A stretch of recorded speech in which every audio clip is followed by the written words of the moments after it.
Azken aldian jakinarazi izan dizuegun bezala, aurrekontuan murrizketak egin behar izan genituen. Murrizketa horiek egokitzerakoan eta jende pilaketak ekidin behar genituenez, Debaku udalak San Roke jaiak bertan bera ustea erabaki du. Horretaz gain, beste hainbat kirol eta kulture ekimen bertan bera geratuko dira San Juanak, San Pedroak, Federarte Surfing Festa esate baterako. Horretaz gain, udalekuak ez dira egongo aurtengo udan, hala ere nolabaiteko irtenbide bat topatzen saiatzen ari gara arloko eragileekin.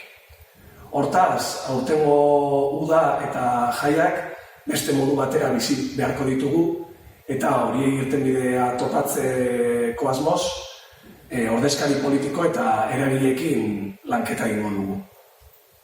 Hala ere, kultura eta euskara gure herrian duten garrantzia ikusita, hainbat diru partida eta ekimen mantendu ditugu.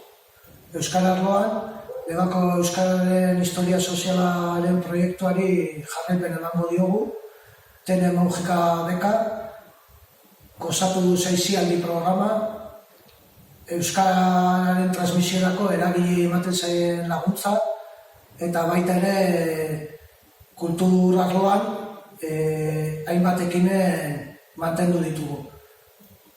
Hala nola, Iturri ondoan eta udako kontzertuak.